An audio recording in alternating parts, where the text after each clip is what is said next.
রিজিকের মালিক আল্লাহ। আর আপনার রিজিক কোথায় আছে আপনি বলতে পারবেন না, একমাত্র আল্লাহই বলতে পারবে। এটা আপনাকে বিশ্বাস করতেই হবে। আর আপনি যদি মুসলমান হন অবশ্যই আপনি রিজিককে বিশ্বাস করবেন। তো যাই হোক, হ্যালো এভরিওয়ান, আসসালামু আলাইকুম। সকাল সকাল ঘুম থেকে উঠে আগে উঠানটা ঝাড়ু দেওয়া শুরু করলাম, হাত মুখ ধুয়ে। আর এদিকে আমার শাশুড়ি মা খিচুড়ি রান্না করতেছে, মানে সবজি খিচুড়ি। শীতকালে কিন্তু সকাল সকাল সবজি খিচুড়ি খেতে ভালোই লাগে। তো গরুর মাংসের আচার নিয়ে আসছিল আমার ননদের জামাই অনলাইন থেকে অর্ডার দিয়ে।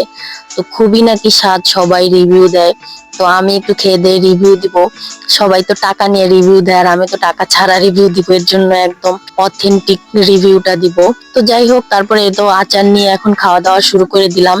তো আমার কাছে খেয়ে দিয়ে এরকমের মনে হয়েছে যে আচারটা একদম মানে কেমন, আমি আসলে বলে বুঝাতে পারবো না। আমার কাছে এতটা ভালো লাগে না, একটু মজা লাগে না। তারপরে এই তো খাওয়া দাওয়া শেষ করে আসলাম ঘর গুছাতে। ঘরটা সুন্দর করে গুছিয়ে নিলাম, যেহেতু বাসায় আজকে মেহমান আসবে। তো আমার ছোট বোন আজকে আসবে আমাদের বাসায়, তাই সুন্দর করে ঘরটা গুছায় নিলাম। তো এদিকে ঘরটা ঝাড়ু দেওয়া শেষ করেই চলে গেছিলাম দুধ বের করতে, পায়েস রান্না করবে। আমার ননদ বলতেছিল যে ভাবি আগে থেকে দুধটা বের করে রাখেন। তো যেহেতু সকাল সকালই সব কাজ কাম শুরু করে দিচ্ছি, আর আমি ফুল ঘরটা একদম পুরা বাড়িটা, আমাদের ঘরটা সুন্দর করে গুছায় নিলাম, সেটাই আর কি একটু ভিডিও করে রাখছিলাম।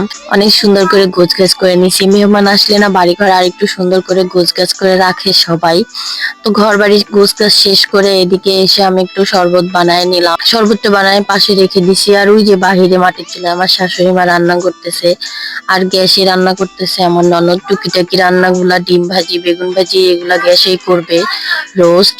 তো তারপরে এদিকে দেখি আনাসের বাবা আনাসের সাইকেলে বসে বসে কেমন করতেছে, বুড়া বেটা।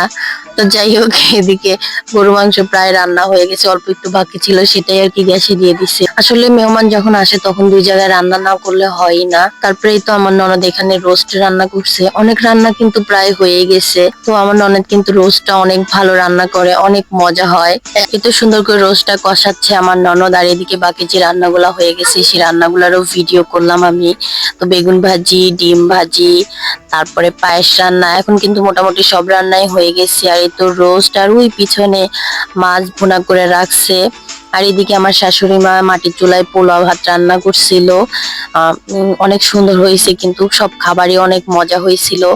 আর এদিকে আমি শসা, টমেটো, আর তারপরে হচ্ছে লেবু কেটে রেখে দিছি সুন্দর করে, যেহেতু খাবার সময় হয়ে গেছে। ওরা আসলে বাড়ি একদম কাছে, তো একটু পরেই চলে আসবে। তো এই তো এখন সব খাবার টাবার টেবিলে রেডি করে নিচ্ছি, ওরা কিন্তু চলে আসছে।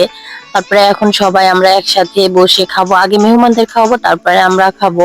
তো আমার আজকের ভিডিওটা কেমন লাগছে অবশ্যই কিন্তু সবাই কমেন্ট করে জানাবেন। সবাই ভালো থাকবেন, সুস্থ থাকবেন। এই পর্যন্তই আজকের ভিডিও শেষ করতেছি। আল্লাহ হাফেজ।